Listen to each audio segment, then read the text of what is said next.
Apéro Zoom, Rose? Alors moi, j'ai vécu 5 ans dans le Var et du coup, je faisais beaucoup d'apéros. En vrai? Non, alors déjà d'apéros en vrai, effectivement, mais surtout d'apéros Zoom avec mes amis parisiens. Donc Oui. ça m'a rappelé des souvenirs, effectivement, pendant ce confinement. Moi, de ce que je me rappelle de ce premier Vous confinement. étiez habitué, vous n'étiez pas comme moi j'ai dû installer Skype, j'ai dû tout installer. Non, Ne pas renverser le verre sur le clavier, parce que alors là, c'est une Et catastrophe. effectivement, en fait, il y a beaucoup de personnes qui vivent à l'étranger ou qui ont de la famille en fait à l'étranger qui fonctionnent beaucoup comme ça. Alors moi, j'ai déménagé pendant le confinement, donc c'était pas non plus une super période. Puis je travaillais en parallèle, donc c'était un petit peu compliqué. Mais ce qui m'a beaucoup frappé dans le premier confinement, c'est effectivement, on en parlait tout à l'heure, l'élan de solidarité qu'il y avait entre voisins.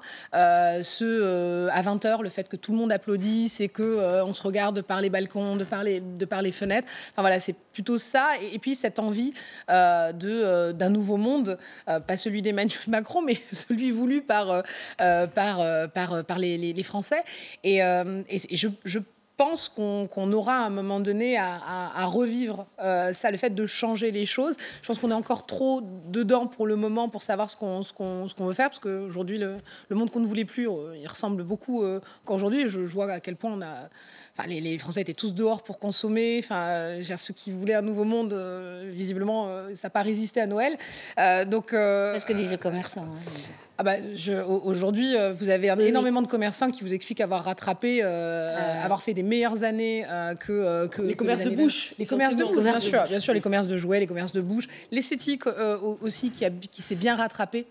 La médecine esthétique aussi. Donc il y a quelques secteurs comme ça qui ont su sortir leur épingle du jeu, mais ça ne suffit pas. Il y a énormément d'entreprises qui sont impactées. Je pense au centre de formation, parce que pour en avoir, c'est très compliqué pour tout le monde de se réadapter, même si on fait beaucoup à distance.